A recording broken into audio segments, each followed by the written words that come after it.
Paris est la capitale de la France, la plus grande ville française et le chef-lieu de la région Île-de-France. Elle est construite sur une boucle de la Seine et comprend une rive gauche et une rive droite. Connue dans le monde entier pour ses monuments et sa vie artistique et culturelle, Paris est aussi un symbole historique fort, un centre économique important et un point de passage pour les transports inter-européens. Ses habitants sont appelés les Parisiens. La devise de Paris est Fluctuat nec mergitur, soit il tangue mais ne coule pas. Il s'agit de Silicette, le navire représenté sur le blason de la ville et la symbolisant.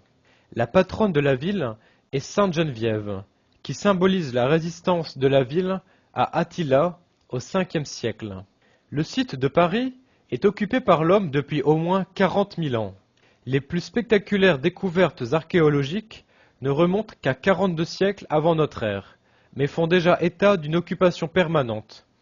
Ce sont les fameuses de Bercy, en 1991, qui ont mis à jour les emblématiques pirogues. C'est le flou le plus total entre cette occupation préhistorique du site et la période gallo-romaine. Seule certitude, et encore, les Parisis, peuple gaulois, sont maîtres des lieux quand les troupes de César sillonnent le pays. Certains évoquent des dates entre moins 250 et moins 200 pour la fondation de Paris des Parisis. Sans doute argument à faire valoir. En 52 avant Jésus-Christ, lorsque Labienus, lieutenant de Jules César, prend Paris, elle est appelée Lutetia, traduit plus tard en français par Lutèce, par les Romains. Le rôle de capitale de la Gaule est alors dévolu à Lugdunum, Lyon. On ne connaît pas aujourd'hui avec certitude l'emplacement de la cité gauloise. On a longtemps pensé qu'elle se trouvait dans l'île de la Cité, mais cette hypothèse est aujourd'hui très discutée. Paris prend son nom actuel au IVe siècle, et Clovis, mérovingien et roi des Francs, s'y établit pour en faire sa capitale en 486, suite à sa victoire sur les Romains. Les rois se fixent progressivement à Paris à partir de Louis VI, 1108, et plus encore de Philippe Auguste, 1190-1220. Paris devient alors définitivement la capitale du royaume.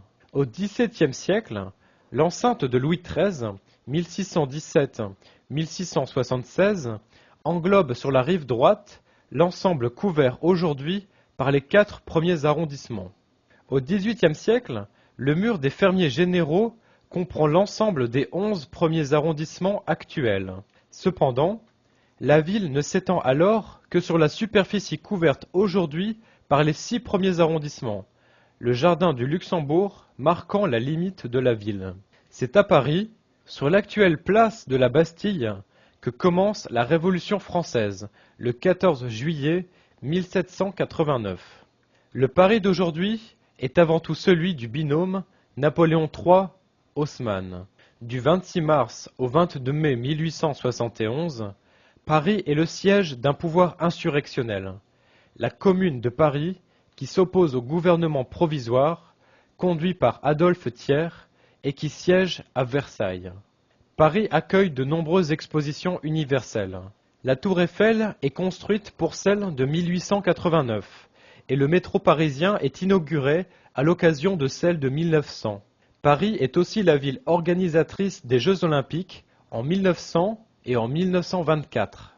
Elle a été candidate malheureuse pour l'organisation des Jeux Olympiques d'été de 1992 et 2008, finalement revenue à Barcelone et Pékin.